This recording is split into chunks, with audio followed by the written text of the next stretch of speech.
Welcome back to Setting the Screen, everybody. Jeff Needs Help production. Tonight is the first episode of the Falcon and the Winter Soldier episodes that we're going to do throughout the show. If anybody, listen to us go through WandaVision, we're going to do sort of the same thing. It may not be as investigative and as detailed, but it's still going to be just as much fun because I've still got the two best in the business. I've got Stephen Gillespie. How are you doing, Stephen? Hello, thanks for having me on. Excited to partake in another Disney Plus series with you fine gentlemen today. I'm pretty excited. I got the 101. I got Rob Cruz. What's up, man? Man, it feels like I haven't talked to you guys in a while. I know, man. 2 weeks. It's been a long time. Oh, that's right. No, you missed the finale, so it's been a few weeks. I had to miss the finale, but you guys killed it though. I'm glad I'm able to do this one with you guys. Definitely. Oh, we missed absolutely, man. Sure. Yeah, that was a lot of fun. I think this one's going to be fun too. It's a different type of show, so it's cool. It's a total change of pace and everything. It's Jeff's type of show this time. There's no witches. That was my next comment. Way less witches. I hope there's witches. Oh, dude, I'm telling you, if a witch shows up, I'm gonna be so angry. If there's witches, I don't know. So but that's it, man. So if anybody doesn't know, this is a spoiler-filled episode. We'll talk about anything and everything we want about the Falcon and the Winter Soldier. We'll break it down. We'll just kind of discuss our reactions to it, and all the good stuff. So without further ado, let's get started. Let's start with our usual, the knee-jerk reactions. So you saw the show and just your first thoughts before your rewatch, before you investigated, before you dug into it. Rob, you go first, man. What was your knee-jerk reaction? I liked it a lot. It was definitely a change of pace. I guess I knew that it wasn't going to be like WandaVision going into it, but I still had maybe a little bit of reserve in the back of my mind thinking, okay, what are they going to do with this one? Since WandaVision was such a great success and so many viewers. I think it was the most viewed show on any streaming service while it was, since its premiere. So I was just kind of expecting something crazy in the first couple of minutes of the episode, but it was a nice change of pace. It's real slow. It really does feel like a true MCU movie at this point, just broken up into chapters essentially. Cool. Steven, knee jerks. Yeah. Rob kind of spoke on my initial feelings as well, right? I thought that it was very different from WandaVision. I mean, WandaVision was probably one of the most unique and successful cinematic experiences ever, and Jeff, I believe that you pointed out that originally they were supposed to be revealed in reverse order, but for whatever reason they decided to let WandaVision go first. A production thing, because I believe it was all because of COVID, that things just schedules and things got changed around. I think this was supposed to be first, maybe even, I don't know if Loki was supposed to be out, but anyway, they kind of got changed up a little bit. Yeah. And I could only imagine how different it would be like if this one feels like it should have been first, you know what I mean? Like kind of that slower pace, and then WandaVision just came in and would have come in behind it and completely blew our minds. But still, I like the fact that they did release it in the order that they did, because, Rob, like how you said that you kind of had a little bit of that reserve that it's going to be crazy, like a lot of, switching of scenery and, character reveals and stuff like that. This one felt more like a chronological type, kind of I don't want to say basic plot, but it really wasn't anything crazy over the top, which was nice. It felt more like your boots to the ground type of story, Jeff, that you really like. And, it felt more like along the lines of like a crime suspense, type show. It was just very different. And I liked it a lot. I didn't feel like I had to pay attention to as many things and pause and all that stuff. It felt like I could just enjoy it in real time. There you go. So I'll give you mine. It's a little more relaxing experience. I like it better because these are just, I've said it coming into it. I was not disappointed. Anthony Mackie is my dude. I love everything he's in. Yeah. He's a great actor. Because he can do the action. He can do the drama. He is a well-rounded actor. So he gives you just like Elizabeth Olsen just did in WandaVision. But I'm glad that WandaVision was in between, because the last thing we saw was Endgame, and the last thing part of Endgame was just straight action for a half an hour. So I think if we would have went right into Winter Soldier, with just the action again, it would have felt too just Baseline. usual, like, okay, we're doing this again. So I think it's really great that we had WandaVision to completely turn us upside down, and then now we're back to this, and I'm like, oh yeah, this is the Marvel that like I love. And so that was my thing. Yeah, at first I was just like okay with it, but then I'm like, no, I think I like it. And then once I started dissecting in my head each part, I was like, okay, I like that part, I like that part. But I notoriously do not like this version of the Winter Soldier. I just don't think that Sebastian Stan is that great in the movies. I've said it, I don't know how many times in tweets and in whatever podcast or whatever. We viewers and fans of Marvel never latched on to Bucky like I think Kevin Feige thought we would. There was just like that character he was a big part of the MCU universe.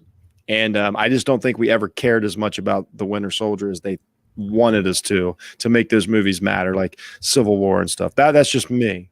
Well, I think that's kind of what looking back at it, you kind of, when we first started with WandaVision, you felt the same way about Wanda, right? Oh, like yeah, he's in the exact same boat as Wanda. Like, and that's the thing. And I think that's what's brilliant about these Disney Plus series is that we're starting to get a little bit more focus on the people who couldn't garner as much attention through the regular Avengers and storylines and things like that, because now Wanda is like one of my favorites, and I was more along the lines as you. And I think that this could be prime position for Winter Soldier to, raise up in a lot of our, regards on him. So before we get started with the breakdown, we'll go around here. What is your history with the Winter Soldier and Falcon and the MCU? Like, how do you feel about them and things like that? Like, Rob, like just coming into this, how did you feel about the main characters in the show?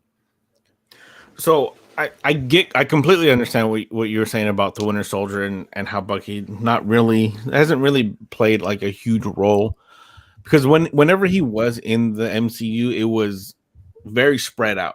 Obviously, we saw him in Captain America, and then we saw him in Civil War, and then we saw him at the end of, I think, Black Panther. Yeah, him in Wakanda. So we haven't really had time to really invest in him. We see, it's Winter Soldier again. Cool. We'll see him in another 3 movies. I haven't really been vested. Someone that I look to as he's a nice addition. I do like Sebastian Stan as an actor. Obviously, Falcon, I love Anthony Mackie. I first saw him in the Adjustment Bureau, and I've been a huge fan of him ever since. Anything he is in, him, Denzel, and like The Rock are the 3 actors that if they're in a movie, I'm going to watch it. Dude, I don't care what it is. Yeah, Anthony Mackie is the GOAT. He's up there with Ryan Fitzpatrick in my book. But obviously, well done. Obviously, I love the Falcon and his character. I think it was very nice that they started off, very action filled with that chase through the canyon. Yeah. So, Steven, what's your relationship to these two, and then we'll get right into that action scene that Rob's talking about. Yeah, so just you guys nailed it with the Winter Soldier. He's more of like a plot figure. He wasn't mainly a character, right? Like he was used to kind of tell a story through him. Yeah. Without really doing much of the talking himself, if that makes sense. Like he was basically like a vessel to help develop Captain America and build his story.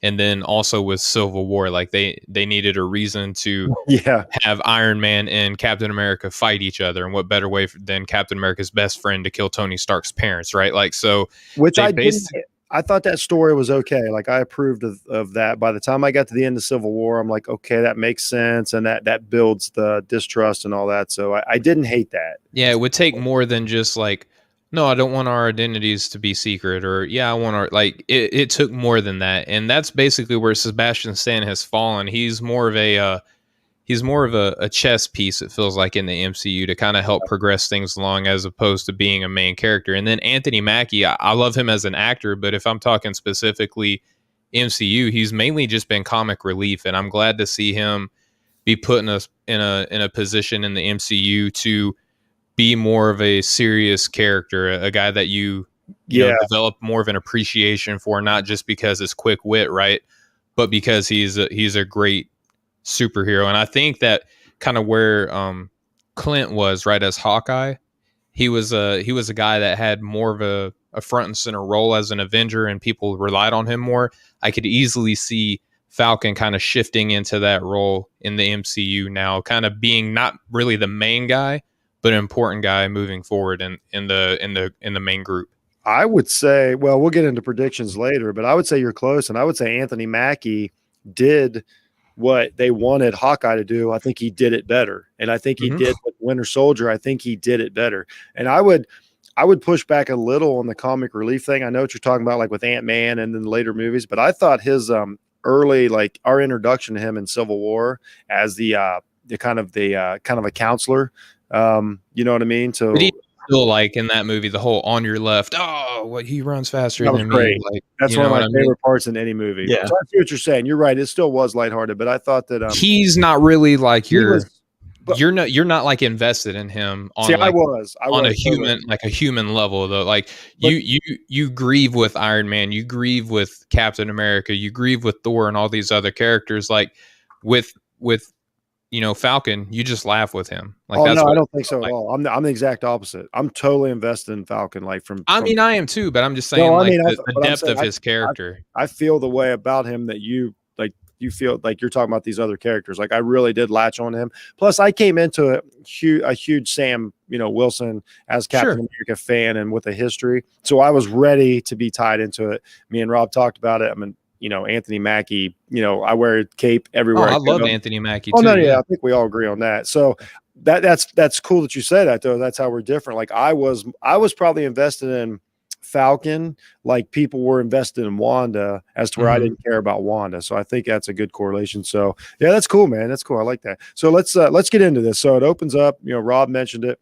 It opens up with this straight, like you guys say, MCU action scene, which I kind of like because we hadn't seen that. That's been a couple years since we've seen some real MCU action. And this was my kind of thing. And I think I'm not a witch fight guy. We talked about it. I'm a, flying around, hitting things hard, loud and booms and everything. And I thought they did a few great things. Like I'll touch on a couple of them. I thought the way he dropped out of the helicopter to start, kind of like Captain America, a la Captain America in that would have been the Winter Soldier, the beginning of that. I thought that was cool. His confidence, but like I say, once again, it's Mackie. You believe everything he does. You know what I mean? Like you really buy into it. And I thought that was super cool. I thought I thought it looked pretty good. I thought he got to use the full, Falcon arsenal, pretty well. So I think it was a good way to start the series. What do you guys think? You go ahead, Rob. I think it was tremendous. I think it was perfectly planned out, and I think it was the right way to go. Just because WandaVision was literally like a roller coaster. Mm-hmm. You had the first couple of episodes that were pretty good, and then you had like episode 4 and 5 that had us thinking that the next 4 episodes were going to be, these crazy special things. And then it just dropped. And we were really questioning the quality of those last few episodes. And then to just go straight into an action scene that would normally be maybe in the middle of a Falcon movie, that would be the climax, the big battle. It was a nice change of pace. It was something to kind of keep me interested, from the start. Be like, all right, cool. This is going to be a real MCU type of show. Yeah, I agree. What about you, Steven? Yeah, I totally agree. I love the action sequence. It's a great way to start, Jeff, your boots to the ground type of show. Yep, I was in immediately. The flying, harkening back to Red Wing, who we saw kind of creeping into the MCU. It was cool to see him in action. The whole, we have to stop him by this amount of time, or, our mission is failed. So this like your Mission Impossible type feel to it, where he has to swoop in at the last second and save the day. Classic action hero type stuff here. And it was a great way to introduce Anthony Mackie's, Falcon in the show. I really like that sequence. Really fun. Yeah, I thought so too. I liked speaking of which, I liked his buddy, his guy on the ground, Torres. Yeah, Torres was really good. Really liked that character. Just I thought the actor, like, just I really bought it. I was in, and I mean, I'm in on a, and once again, And Batroc too, right? Like the last time that we saw him was in the Captain America movie, and it was cool to see him get brought back into the MCU too. It really felt like the continuation of the Captain America movies, which I like. So I was really cool with that. I like Torres a lot. I thought it was a great conversation afterwards when Falcon and Torres are having a conversation. Like, I really like. It's just, once again, it's Mackie is so good that, like, you totally buy in the confidence that he carries, that, like, okay, like, they're already, like, so partners, you know what I mean? Like, they're in this together, and they're working together, and Mackie's just funny enough. And I really just thought the entire, probably first 7 or 8 minutes action scene, the meeting, at the table, he's asking about Captain America, and Sam's being coy about it. Like, no, he's not on the moon. I can assure you he's not on the moon. Like, it felt like Torres was asking too many questions, though. And this may be me paying too much attention to, WandaVision, and like, okay, like, this has to mean something, like who's going to turn where. Like, Torres to me kind of had like that double agent feel, because he's like, why? What about this? Where are you going? What are you doing? Can I come with you? Like, what's the secret behind all this stuff? It felt like he was interrogating a little too much, to where it's like, why does he need all this information? Yeah. And this is the part where we get the exposition about the what were they called? The flag smashers. Yeah. And he's like, these are groups. I thought this was kind of a neat thing to do. Like, these are the groups that wanted to go back, like, to how it was during the blip. Like, things were better. And I think any of us, like, that live in the world, especially America, can imagine, like, that's exactly what would happen. Like, I was like, no, that's exactly what would happen. There would be a whole group of people that were like, we were better off in the blip. What'd you think of that, Rob? That storyline, the setup for the bad guys, so to speak. I didn't look at it how you just pointed it out, but now that you say it definitely, yes, America would definitely be. Hey, we liked it before. Go back. They would judge you like, oh, you don't know what it was like. Like, there was a lot of that in this show. Like, you don't know what it's like. There's a lot of undertones of what's going on in society now in this show. We're 3 months past, by the way. That's what the timeline is. We're 3 months past the Hulk snap. Yeah, and it had the same thing even in WandaVision. Jeff's buddy, I can't remember his name. Hayward. He even said the same things to Monica, like, oh, you don't know what it was like when you were gone. But I definitely like the storyline. I don't think Torres is going to end up being a bad guy.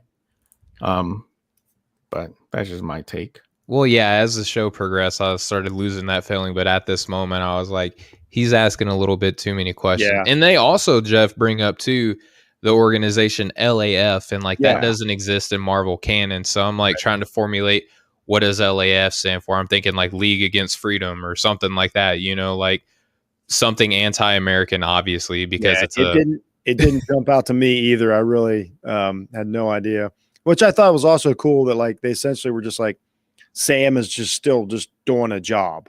And I think that's important to the show. Like a mercenary. Almost. Yeah, everything's over. We had the biggest event in the history of the world, blah, blah, blah. But Sam's just doing a job. Mm-hmm. So that was cool. So Sam had to get back to Washington. He goes back to Washington, and essentially they're opening like a Captain America memorial / museum. And here's the big reveal. Another one. They had one already. Right. So Sam has decided, if anybody remembers at the end of Endgame, spoiler alert, if you haven't seen it, mute this. Captain America passes the shield on to Sam Wilson, which Sam does take it in the comics. Like, he is Captain America, a version of Captain America. So what he reveals here is he actually turns it down. He doesn't take the shield up. And that's obviously a theme for this entire season. They put the shield in the museum. Then we see Rhodey. What'd you guys think about seeing Rhodey? Did anybody have any idea we were going to see Rhodey? I don't know if, like, I had a feeling that we would see him or not, and I'm not one of these guys that researches, like, everything that happens before they release a show. I like to be more. I didn't know anything going into. I like to be more on the reactionary side and, like, enjoy it in the moment and then go back and research later. So I don't know. It was cool seeing Rhodey because with Tony being gone, you kind of feel like his avenue to be in the MCU has to be something like this, right? Because he is military contracted to work with Yeah.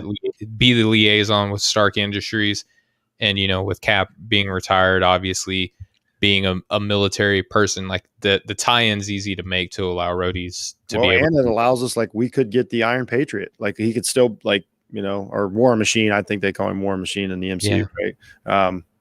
Which who knows? And then who knows if they link him and Captain Marvel like they do in the comics. I doubt it, but the possibility is there. If we've got Don, and if you've got Don Cheadle, you can do something with Don Cheadle, because that dude can act his ass off. Like, if you've got There's Don also Cheadle, Captain Planet and College Humor. Those were great.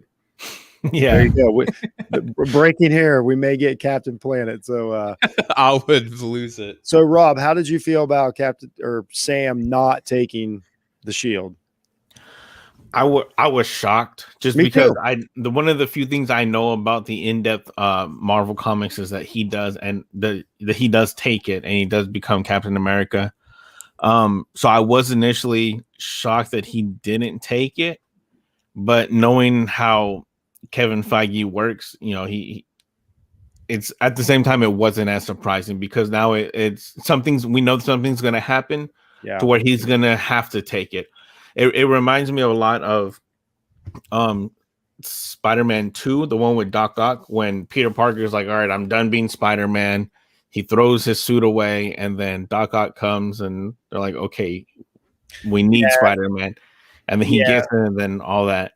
Yeah, they didn't rewrite any books here. Like, this is by the book kind of stuff. Go ahead. And I think what's interesting too, we talked about this offline coming into the show, is how much there are undertones of what's going on in our society playing into the show. Oh yeah. I mean, it's not a secret that obviously Falcon in this show, right? Like he's a black man, and Captain America, his shield is basically a representation of the American flag, and kind of, the whole story of, there are two Americas existing right now. Okay, touch on that. Sam brought that up to Torres. That was very important. Thank you for reminding me of that. Very important part of their conversation when Torres says he was explaining the Flag Smashers and how people liked it during the blip, and Sam says, anytime that things get better for one group of people, it gets worse for another. Like you touched on it. Like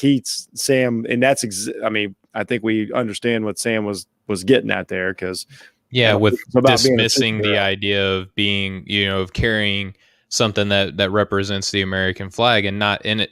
There's a whole conversation that I don't want to get into right now that goes on with this, but it's right. Really disrespectful. Like, I'll speak on this. It's not disrespecting the country. It's just looking at something that means something completely different for another group of people. Right. He's basically holding this show as like, hey, it was great for you. This isn't great for me. This isn't my path. And that's where I think he's getting at. You can't deny it. Of course they're gonna touch on that. That's actually a really big up. And now that you guys mentioned that, it gives a lot more meaning to when Sam keeps saying, oh, it feels like it's somebody else's. Yeah. Man, I like that a lot. I don't think you're wrong. I don't think we're over. Like, if we can figure that out just now, like and we'll see how this plays out. I really like that. And there's more stuff throughout the show too, like when they're at the bank and they're asking for the loan. What his sister says in that scene. Yeah, they tiptoed around it, but there's definitely and that's America, and what they're trying to say is, like, even though I was we'll get to that. The bank. Yeah. I didn't want to get us down a road, but specifically for that scene, I think it's important to touch on that. No, I think that's a great pickup, and I'm glad you reminded me about the Torres conversation, because they started touching on these things, and it's the same way with Bucky. There's some issues there that are underlying social issues and stuff. So that was pretty wild. So Sam doesn't take the shield. They open the museum. So we move on. So finally we see Bucky, the Winter Soldier, for the first time, and he's essentially sitting on the couch in front of his therapist, and they're having a session. And what we learn in this session is that he's been pardoned. So they explain a lot of stuff, like, well, this is part of you being pardoned. You have to do this, because she's grilling him pretty hard, this therapist. Yeah. And she's like, what's part of your pardon? Like, you have to get better, because to remind everybody, Bucky has been, a mercenary for 80 years. Mm-hmm. So he's done a lot of stuff. Now, he was brainwashed, but what's wild about Bucky is that he remembers it, even though he couldn't control it. So that's what makes his character so complex. So how did you guys feel about the conversation? What did you take away from the conversation between Bucky and the therapist? I just think that, how she kind of calls him on this BS, like he's not having nightmares. And we find out later that the nightmare that he has in particular in this episode is pretty integral to what it looks like. That's going to be it's not really a nightmare. It's a memory. Correct. And, he's explaining like nightmare's going to show up finally. No. This isn't going to be nightmare. Ha ha. This is Mephisto. Ha, ha. This is Mephisto. Ha, ha, ha, ha, ha, ha. All right. So anyway, Mephisto shows up. No, I'm just playing. So when during the therapy session, Bucky is kind of tiptoeing the fact that he's trying to make amends for the wrongs that he's done. And that's a pretty common therapy strategy, is trying to make amends. And he's basically doing it in such a literal manner, right? And he's got these rules that he's not allowed to do, and he finds a way to kind of tiptoe around them as well.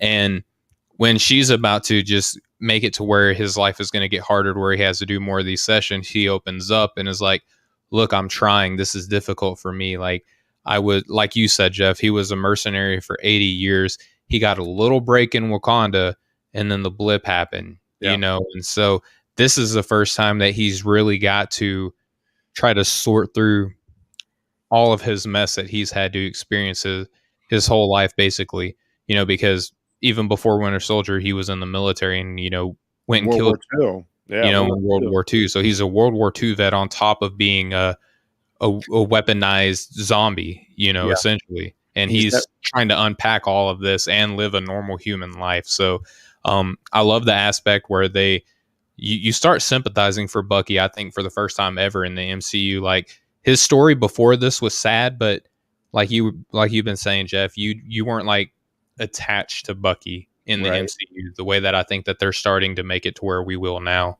Yeah, cool. What do you think, Rob? What'd you take out of it? I didn't take a whole lot out of it. I liked the reality of it, of him trying to deal with what he's done and really trying to make amends with it and coming to terms with and understanding that. And I think he does to a certain extent. He understands that, yes, it was him doing it, but it wasn't completely his fault. But he is still trying to make that effort, because he could easily just be like, look, I was brainwashed. Yeah. I was brainwashed. What do you guys want me to do? But he's actively trying, in some ways are better than others, of making amends with what he's done, ruining certain people's lives. And obviously what he's trying to do with, as I'm sure we'll get into in a minute, with the father of the kid. Yeah. So I thought it was real. And I like the little, once again, because that's my kind of thing, the espionage stuff. I like the little remote control of the car. Yeah. I just thought that I just liked how that looked. However, James Bond, Inspector Gadget. Yeah. I mean, they had me. As soon as he puts the thing on there and starts driving it, I'm like, oh my gosh, see that's Neil. I thought it was pretty neat. But I thought we learned a lot, and I thought they did a good job of basically like telling us where Bucky's at and how he's going to go through the rest of this series in that conversation. Like, we know he got pardoned. We know he's got grief, and we know he's got stipulations to the pardon. So he's not totally free. And that's always going to be Bucky's thing. Like, somebody always wants to control him because he's a weapon, so to speak. So we know all that. I don't trust the therapist at all. I thought it was cool how she brought up, like, I was in the military. I've been through a lot of crap too. Like, we all have, you know what I mean? It's like, I thought the first time I watched it, I was like, okay. The second time I got more out of the interaction between the two. Once again, no offense, Sebastian Stan. I think that a better actor. I think if you switch and that's Anthony Mackie, I think that's a really, really great scene. I'm a little hard on Stan because the emotion just isn't there.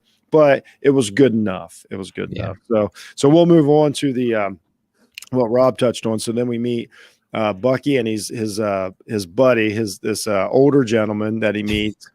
And, it's how it's going to go here. It's the classic, like, they're pulling right from the old Incredible Hulk, like, you know, David Banner days, to where he rolls into town, this mysterious stranger befriends somebody, there's trouble, and we, you know, we don't know much more than that.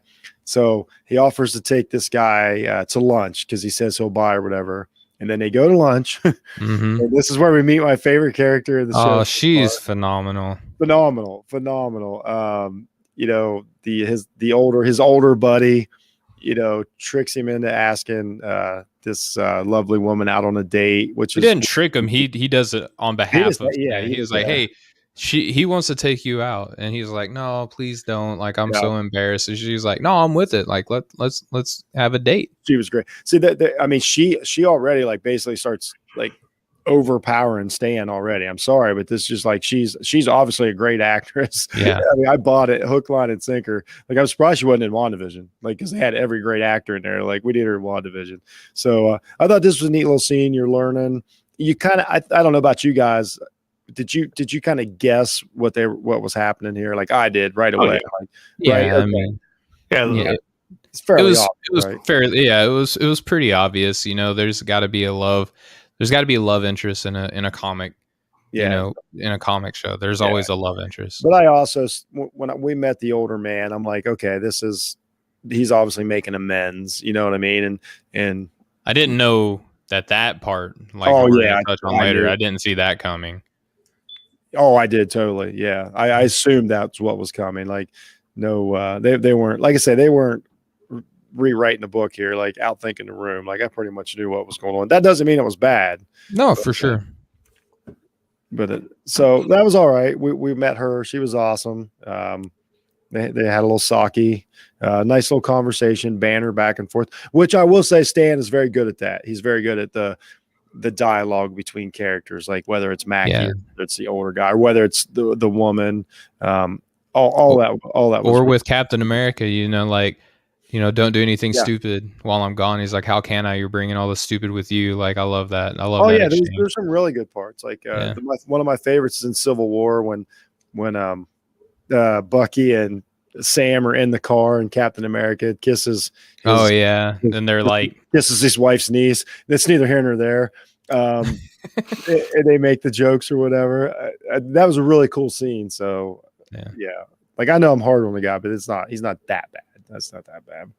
So so we see that, and then it goes to, this is where we got Sam, and you see him. He's going back home, and he's from Louisiana. What was it? I don't know. Do you remember the name of the town? Anybody? This is right there on the tip of my tongue too. Is it not Baton Rouge or no? It has that EAUX at the end of it. Yeah, Bordeaux or something. I don't know. It's something like that. So it's Louisiana. You know, he goes back there, and so we get to learn a little more about Sam. So I'll let you guys know. What'd you think of the Sam going home and having a discussion with his sister? Once again, this is all exposition. Like, this whole conversation is like explaining like Sam's backstory, Sam's life, how he grew up, what's going on now, the fishing boat. Like, everything was wrapped up in this conversation, like just hand feeding you the story, which isn't great television making, but for a first episode, and we're trying to like basically we're getting the Sam Wilson origin story.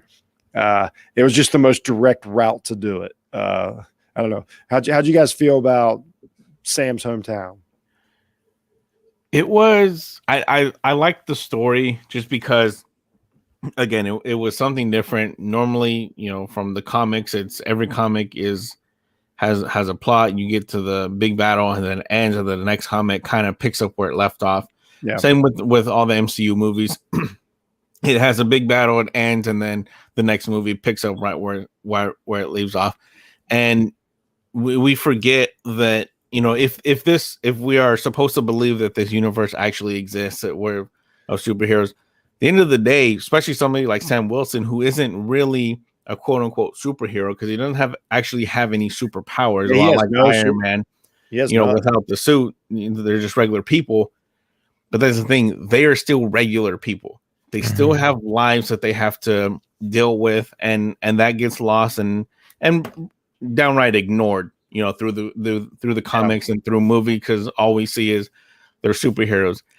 And even not to get ahead of us, but when the bank, the guy that they're talking to for the loan manager even asks, how do you guys, what's your income, like how do you guys get paid? Yeah, And it's they always a question Yeah. that's always been in the back of my mind that's never been answered, because we just assume like, oh, they're superheroes, they're paid somehow, but really it was mostly all the Stark's money. Okay, so I got a question. Let's just talk about this because this bugs the.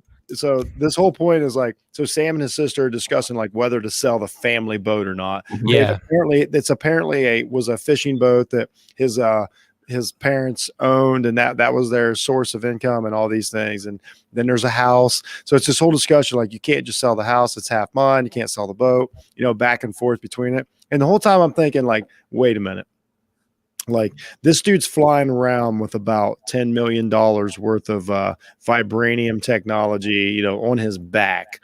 Like Pepper couldn't have dropped $1 million to the Wilsons, like to keep the fishing thing going. Like, Yeah. or do we like? I find it hard to believe that after they saved the universe, that they're struggling getting a loan. Like, I don't know if I buy this at all. There's a little, I mean, Pepper Potts. there's always these things that you can kind of poke a hole at, like logistically with the MCU. Like there's always these instances where it's like, okay, this doesn't really make a whole heck of a lot of sense, right? And I could go through a whole list, but I don't want to.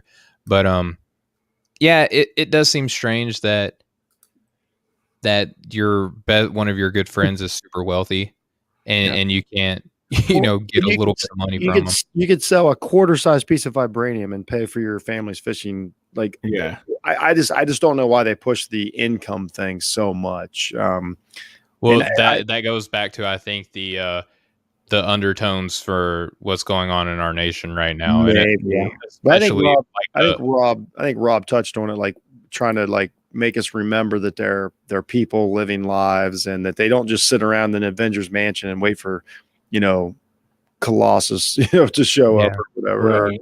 This is a place that obviously like has to deal with hurricanes and natural disasters on top of blips and stuff happening in the MCU. So I thought they pushed a money thing a little hard. I thought that it might have been easier to say like she wouldn't take his money for some reason. Like, no, I can get us the money. And I think they may have touched on that at one point. Well, they act like they're going to, and then he's like, I'll get us the loan. That's what you think that's what he's going to say. And he's like, I'll get us the loan. They show him going to the bank, like Rob touched on.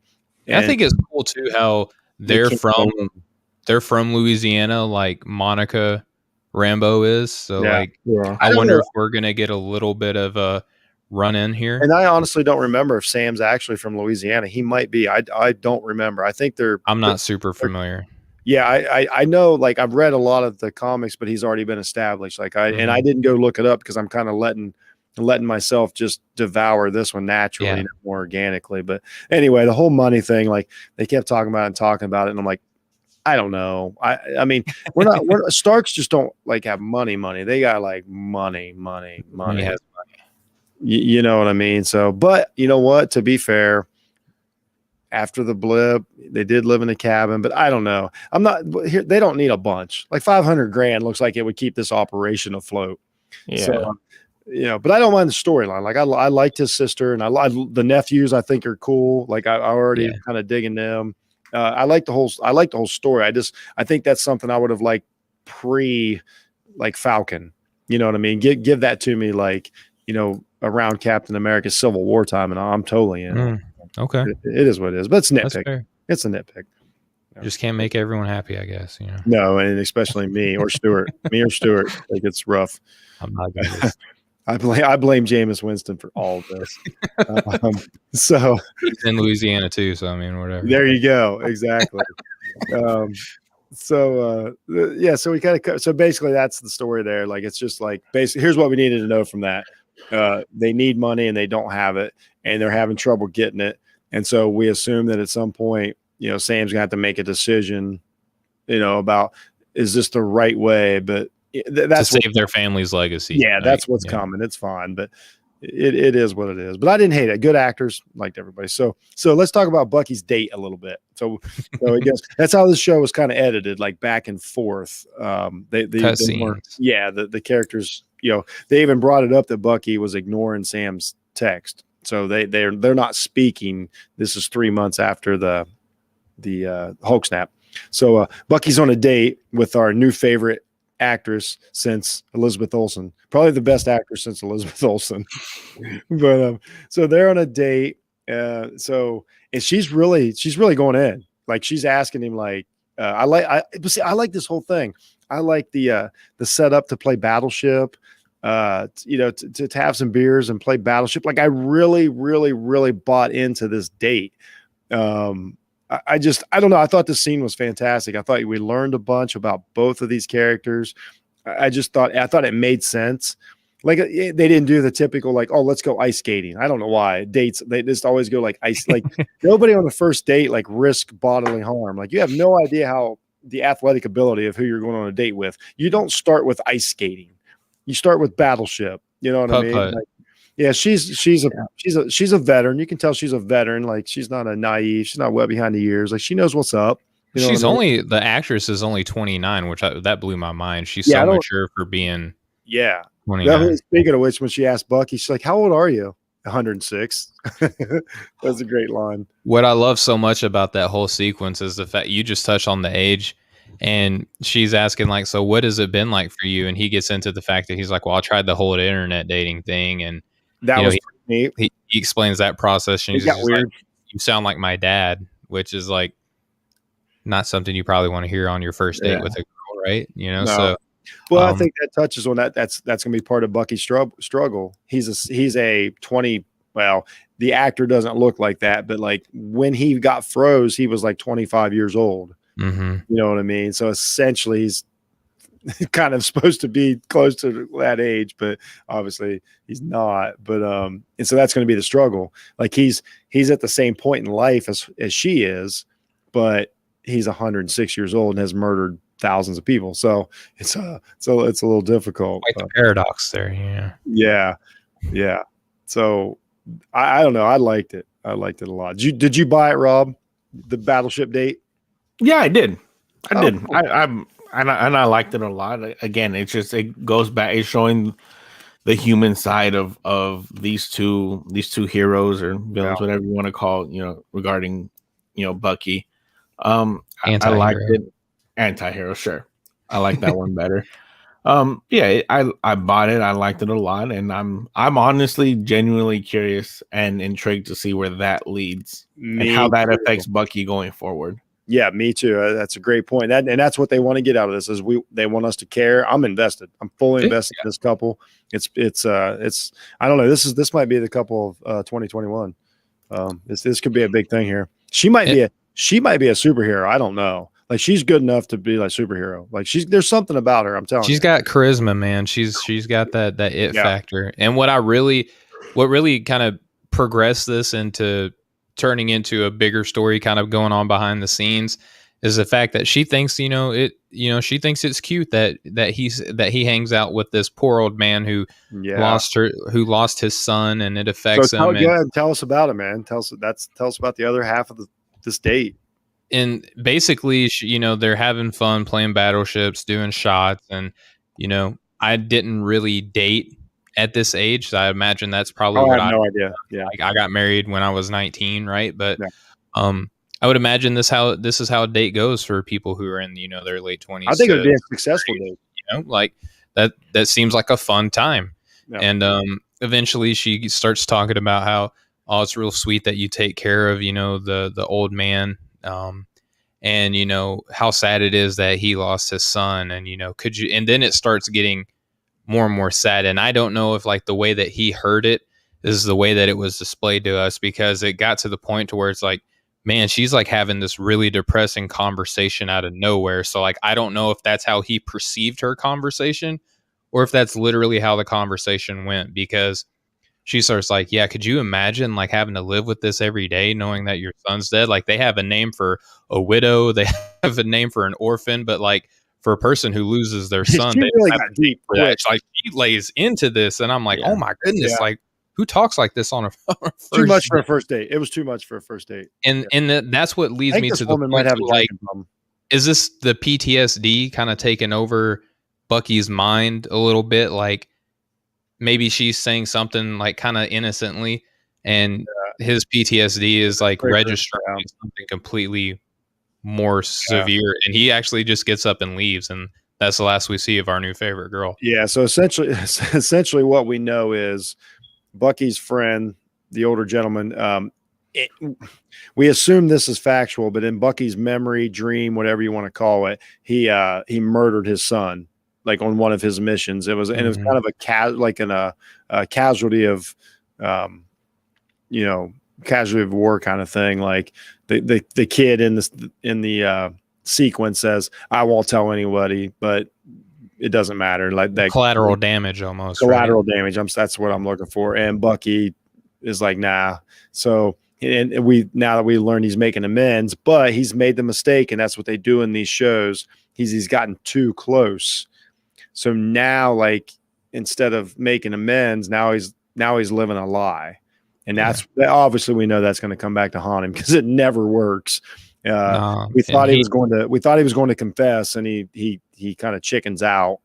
And says, he goes to the old man's door to, like, it seems like he's like, okay, I got to tell this guy what happened. And he gets there and he sees, like, I don't want to call it a shrine, right? But like some sort of like an altar thing, like a devotion to, the old man has some sort of like monument in his house to his son where, maybe he meditates. I don't know what he does, but, he obviously is still heavily impacted by the loss of his son. And Bucky walks into to speak to him, and he looks in his apartment, kind of like, not like prying or whatever, but it's just there when he he is. Well, Bucky's a spy, though. That's what he does. Like, he's literally, that's what he does. He's constantly observed. Like, he can't take that out of him. That's part of his problem. Like, he's constantly a spy. That's all he's done for 80 years.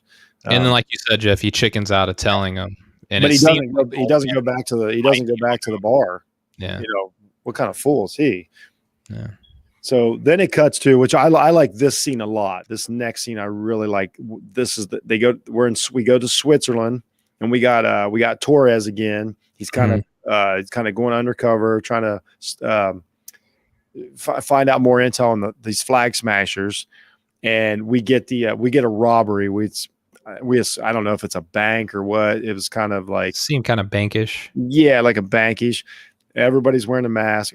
But what we get, like, once you see the fight scenes and stuff, like, obviously this person that we don't know yet, this bad guy, flag smasher, is apparently got super soldier type abilities. So I thought this was a really cool scene. I just liked the way it looked, and just the way it was choreographed, and the handoff of the money. I like this new character. I love a good super soldier fight. You know what I mean? Like, where a kick, you fly, 40 feet, just like with that we saw earlier. Horizontally. Earlier in the helicopter, with George St. Pierre. So I really dug this. And now I do question one thing. So I don't know what you guys thought about this, but like, this dude picks up Torres.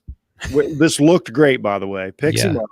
12 foot in the air, smashes him down to the cobblestone, and then stomps on his face with his super soldier feet. And I'm like, okay, that's the end of Torres. Like, I really like that guy, but that's my bad. I got invested too quickly. R.I.P. Torres. But then we find out, like, he calls Sam. Broken orbital bone. No big deal. Yeah. Yeah. So, I mean, what'd you guys think of this scene, though? It's typical of any show or movie these days, because even outside of a superhero movie, you watch a movie with any action scene, Fast and the Furious franchise is notorious for this.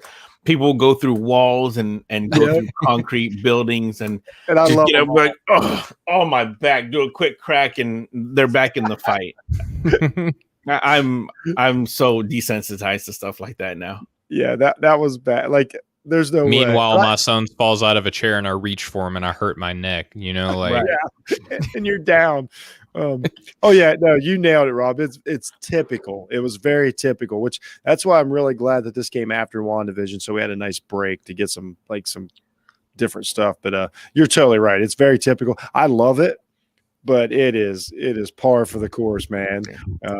So we know, but we do know we got another super soldier thing. But what we're gonna find out how they got it or where it came from and all this. But it's the same thing. Go ahead, Is Steve. this so? We know, right, that Baron Zemo is going to be coming in, right? I would think, right? Is this him? I mean, I don't feel like it is, but like I feel like you have to at least ask. Is this Baron Zemo? Because we know in Civil War he was more of a thinker, right? But Baron Zemo is actually a fighter, in the comics. So one of the worst bad guys ever. I'm sorry, one of the worst villains ever. No one can beat Mandarin in the MCU to me. I'm sorry, like that's absolutely worse. Or Malekith in Dark World. Do we consider Mandarin a bad guy though? Because he really wasn't at the end.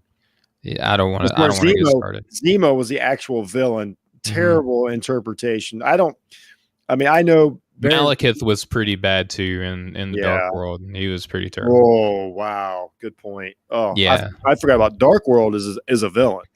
Like Dark World itself. That movie's a villain. I'm sorry, but there is nothing retainable about that movie whatsoever. But anyway, like this super soldier is gonna he's gonna reveal himself. I don't think it's Baron Zemo. He's probably more like the muscle. He probably sent this dude out. But at some point we're gonna get Baron Zemo, who didn't, for all intents and purposes, for what we know, he didn't show up yet. Yeah, I felt Zemo. I felt Zemo coming when I was watching all this for sure. And they felt like the Foot Clan. They had the red hands on their face, and they all looked the same, and they're just running around like it felt like the Foot Clan from the Ninja really Turtles. Did. Oh, it's classic, just Stormtrooper. You know what I mean? Just nameless characters. Not you henchmen arbitrarily turning a wrench. That's what it felt like. Yeah, it was this is not groundbreaking filmmaking. No, they're not being innovative. It's refreshing because I just how many times did I say it when we were going over WandaVision? At some point, I just need this guy punching this guy. You know what I mean? It was as simple as that. Now, if we get, I don't know how many episodes there's going to be. I think there's only six. Six. If we get that for 6 episodes, am I going to be disappointed? Absolutely. If we get basically a long, like Rob said, Fast and Furious movie, I'll be a little disappointed. If they don't do anything unique or bring in some cool characters or whatever. And it's crazy too, with 6 episodes, we find out that Sam and Bucky don't even link up in the show. So now there are only 5 episodes where they're going to be together at most. Yeah. So Torres calls Sam to be like, "Hey man, we got a problem here," which is always funny. It feels like they're at a pretty high level of security to where you're just cutting the chain of command. And I don't know, you guys are in the military. Is that how you do it? You would just call I don't know, somebody that's. It's never the way it is in the movies. We wouldn't be doing anything remotely cool as this, right? But yeah, that, and we would never just FaceTime somebody and be like, "Hey, there's this super strong guy that just broke my face." That's what I was thinking. You guys just FaceTime the Admiral, and you're like, "Hey man, you're not gonna believe what just happened." Yeah. I broke my eye bone. This is whack. More details to come. Right. And why are you calling Sam on it? Sam's he's not your superior. Right. You work. That is because he did that because he wasn't even supposed to be there.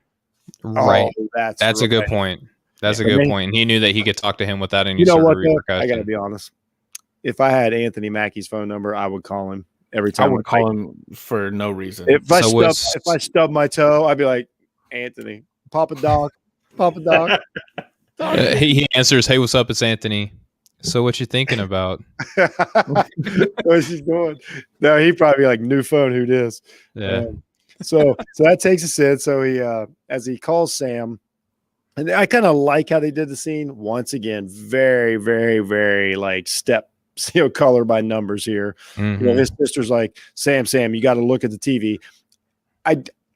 I will go so far as to say I can't stand it when movies give you these big reveals, all this information, because it's just on the news, because it's so easy.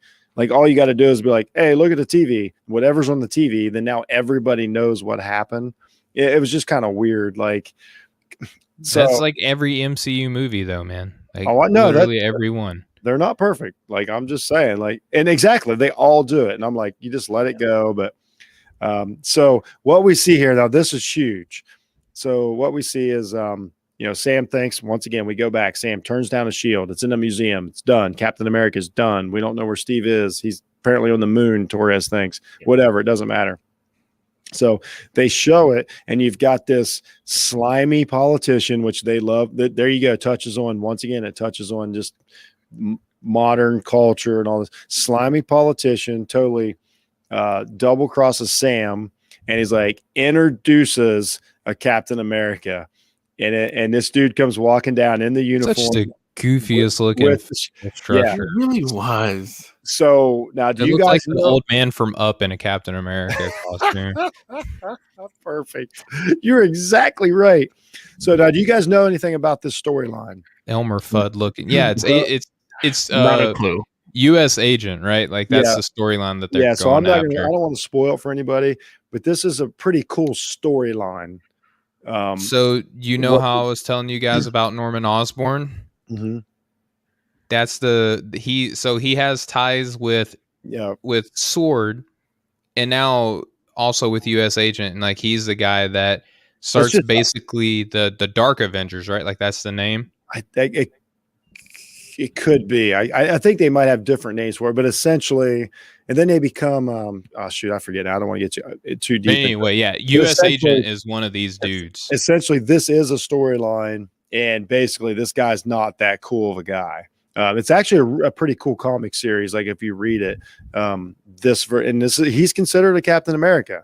Like he actually is considered one of the Captain Americas. It's actually a pretty cool storyline. So I got pretty excited that they went there because that's kind of digging deep into the comics, which I did like. So they set it up for something. It could be a real cool, storyline that they have built up. But yeah, they did a perfect job. His face. They picked a perfectly goofy, like make you Fudd looking. Their job was to make us angry as soon as we saw him that it wasn't, the cat. You're not Steve. Yeah, you're not Steve Rogers. Who are you? You smell like beef and cheese. Sit on a throne of lies. Yeah. So anyway, but that was cool. Of course, Sam is just devastated because he's like, wait a minute, it's Steve or it's me. That's not this turkey.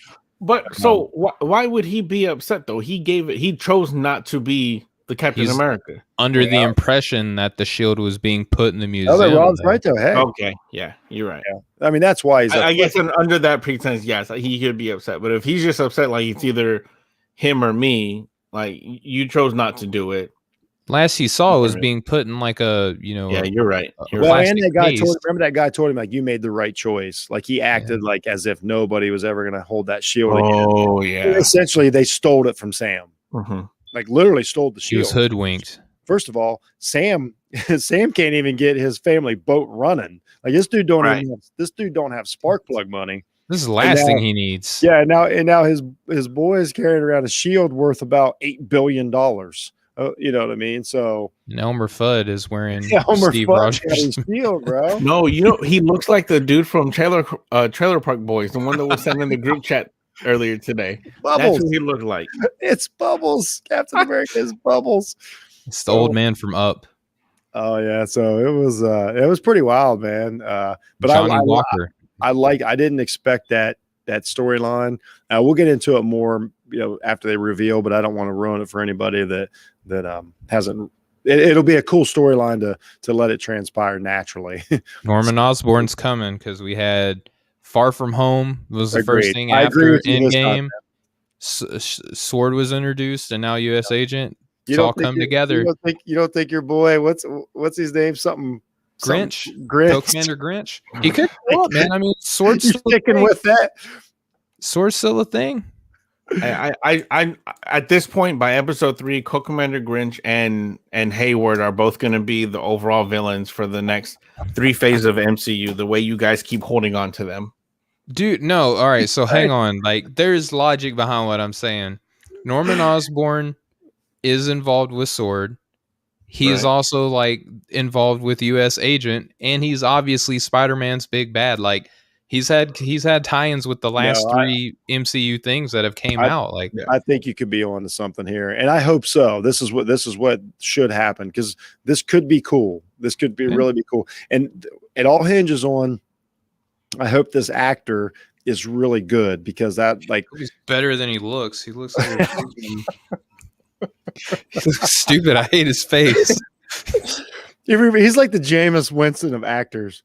No, he's not. Like, he wasn't anyone's first round pick. He's undrafted. He's about to turn into the Ryan Fitzpatrick, though. You don't want Ryan Fitzpatrick to be associated with this stupid looking Johnny Walker, non-Steve Rogers having. It is Johnny Walker. Why? Shield swindling. That's his name. Is Johnny Walker. I know it's Johnny. It's terrible.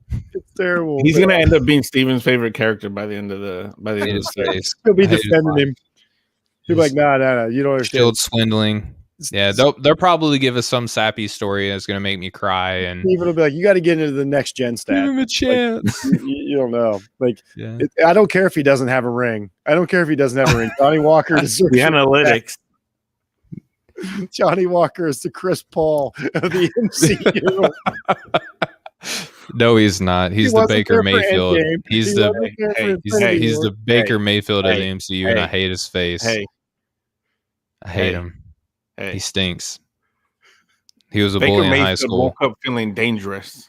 Yeah, and then he handed the ball off to 12 running backs before. Johnny, do you think Baker Mayfield is actually the newest Captain America? Like, is that him? I would be so over MCU. Oh my god.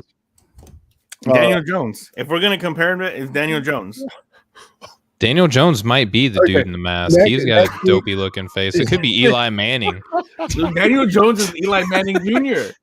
That's why they drafted him. He literally was Eli Manning. If you were to make a movie about Eli Manning, you would cast Daniel Jones to play Eli Manning, and we would get that dude to be the stunt double. Eli Manning was a U.S. agent. So maybe next week on Setting the Screen, we'll compare. You put hot sauce on his shield. Because he puts hot sauce on it. We'll compare Johnny Walker to every average NFL quarterback. But Trent Dilfer looking. Okay. All right. So for anybody that doesn't know, these are football players that we're part of Off the Ball Network, a sports network that we're all part of. So sometimes we get a little off track, but I think that's one of the funniest things that's happened to me in podcasting. I'm not gonna lie. Oh man. Jeff, okay. Are you crying? I am crying. The Kerry Collins version of Captain America has me crying. What's with the New York Giants and these dudes, man? Jay Cutler looking.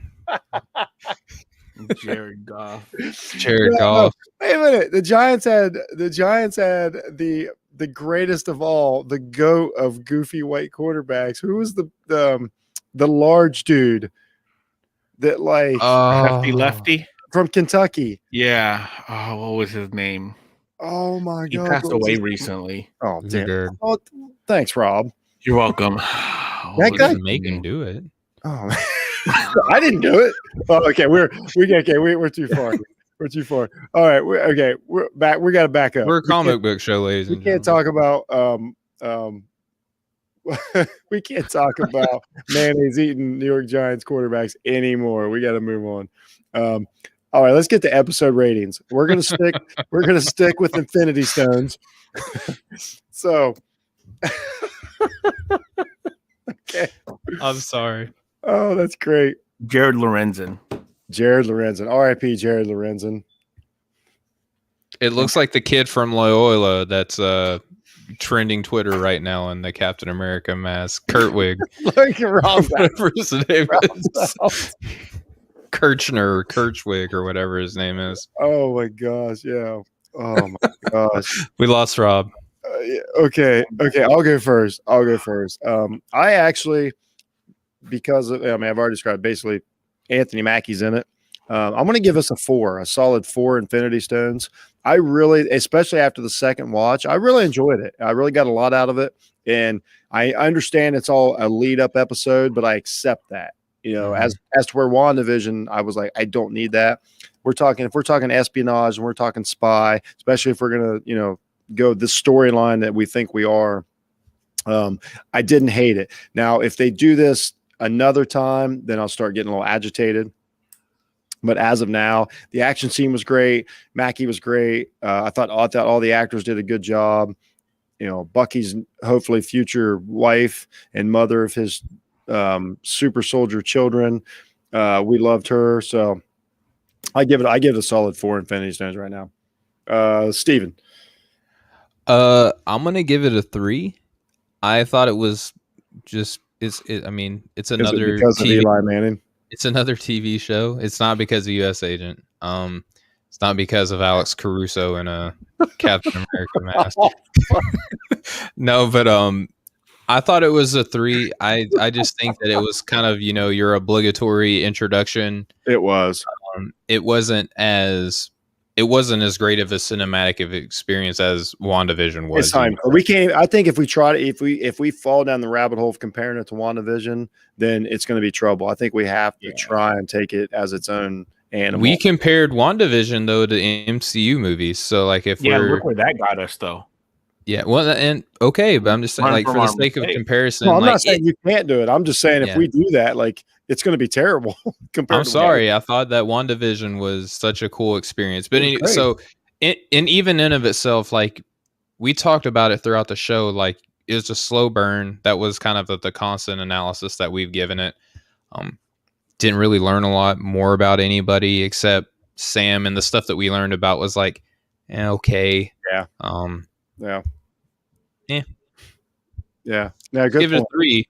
I almost just gave it a 3, but yeah. I mean, when Dellavedova showed up at the end in the Captain America uniform, I gave it 1 more Infinity Stone.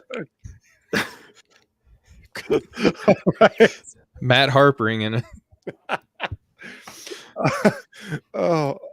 Okay, Rob. How many Infinity Stones for every Patriots wide receiver? Adam Morrison. Oh man, talk about a bust. Anyway, that's a bust. That is a bust. He had diabetes. I just want to tell that. But he's still a bust. Yeah. Okay, a kid just won a wrestling championship with no ACLs. It'll be all right. I think the diabetes was too much. No, I'm being serious. Like when he was coming into the league, I'm like, this is a bad idea. He had to wear a pump, but he couldn't wear it to play. Like I was like, this is not. Like Jake Cutler, same issue. Like everybody, we always ragged on. I just started doing a sports podcast. I'm sorry. I apologize, listeners. Let's move on here. So I'm gonna surprise you guys with my ratings. I'm gonna give it 2 Infinity Stones. It was not mad at it. That's our lowest rated show yet between WandaVision and this. No, not for me.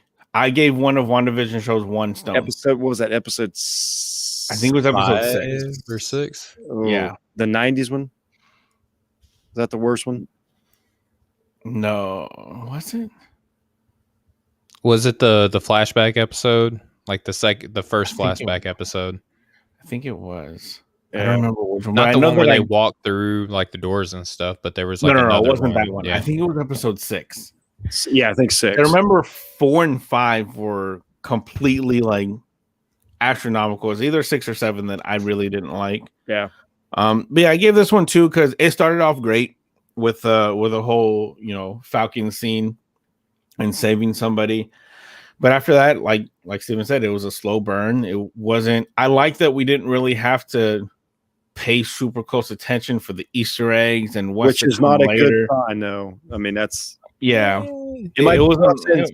You guys are saying it right. It's fun to watch, but like, if you can watch it, they weren't even in the episode together. Like that's another thing why mine's only a 3. Like Falcon and Winter Soldier, like weren't even together. Yeah. And it was just it was definitely, it felt like a filler episode. And to start your series off with a filler episode, essentially, it's not a good look. Yeah. And I think I'm grading them on potential. I'm grading them on potential as to where I think this is the filler episode. I think you'll talk yourself down on this one as we go. I want to change my mind, but I'm going to hold on until next week. Yeah. But at the end of the day, in Kevin Feige, we trust. So I know he's going to come through in the last 5 episodes. It'll probably be the last 2. And I will say though, if the finale of this is what I wanted the WandaVision finale to be, then I'll be happy with it. Yeah. You know what I mean? Because we're gonna get introduced to Baron Zemo. Captain America's niece is gonna be in this too. There's gonna be another like female big I like bad. her a lot, by the way. His niece girlfriend that you're talking about. I'm being serious, like the niece girlfriend. I wonder who she falls in love with. Do you think that she falls in love with Bucky or Sam or anybody? Or yeah, I hope that they do something cool with her, because I hate that she was just like, I'm just going to be a love interest real quick, and she then had more. She had more. else. She had more to give. I think her, like, and Anthony Mackie, like, were great. Were great actors in that, in like Civil War and stuff. Like I think that's a good point. I want more of Bucky's girlfriend. What was her name, Steven? Miki something or another. She's got like some Japanese name, but she's from Colorado, so I think her name is Miki though. So yeah. Anyway, great. I need more of her. I need more of her. Great actress. I hope awesome. I hope she gets some super soldier serum and kicks some butt. Maybe she's the next Black Widow. I don't know. I don't care. I don't care. And I need more of Wes Welker in the Captain America uniform, and we're good. Phrasing, Jeff. That's all I'm going to say. Phrasing. Yeah. Again, we only get 6 episodes of this. The fact that now we're only going to have 5 at most, where that's Sam and Bucky are going to be together. The whole show is kind of based on their relationship together. And yeah, it was all filler, no killer. You know what I mean? It wasn't a whole lot to like, other than the fact that it's an MCU show. I didn't hate it. It was, pretty well done for what we got, but it's fine. Right. It's fine. Yeah. Yeah. It was just an all around okay. I think I liked it a little more than you guys, and mainly it's strictly because that's just my. This is your bag, man. This is it. This is it. Yeah. This is my wheelhouse. Every one of them I watch. It's you know what? It's like the terrible Bourne movies. Like the last 3 weren't good. Still like them. And I know they're not good. As I'm watching them, I'm like, this isn't good, but I love it. That's how I feel about the Scream movies. There you go. Yeah, I grew up on the Scream movies. First one's great. First one was terrific. Third one is garbage. It's so bad.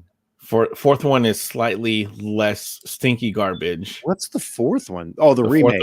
Yeah. Well, not the remake. Not a remake. Not the remake. Yeah. Right. I forgot about that one. Holy cow, they did make a 4th one not that long ago. And they're making a 5th one too. Yes, I heard. Yeah, they're bringing some of the cast back. Well, there's not many cast left. But. I mean, they're making like Trimmer 12 or something like that too. So. Well, I mean, Trimmers are hard to stop, bro. I mean, that's a real thing. They're on Fast and Furious 87 right now.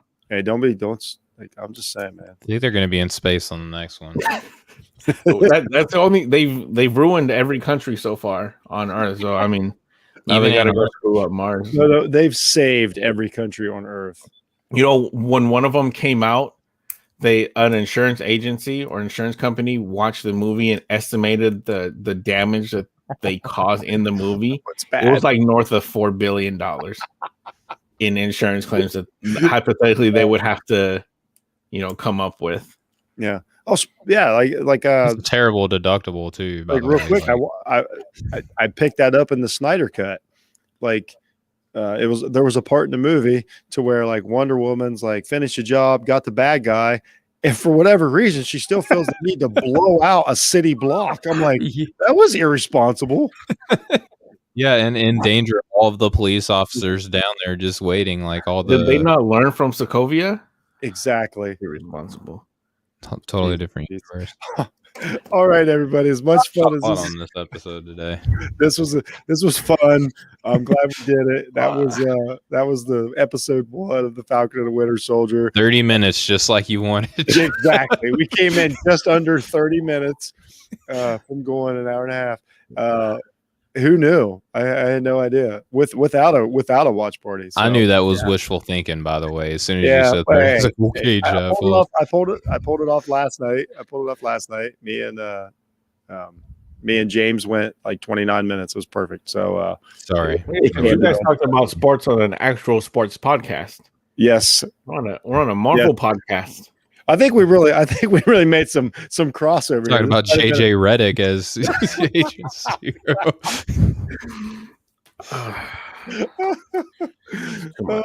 Oh my god. Christian McCaffrey. Oh, wait a minute. On that note, so next week we will do episode 2 just like this. Hopefully we get more Peyton Hillis as Captain America.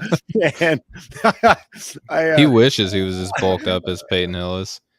I can't wait to see what they do. And I agree with these guys. I think we need a little more meat in the next sandwich. They kind of got away with one here.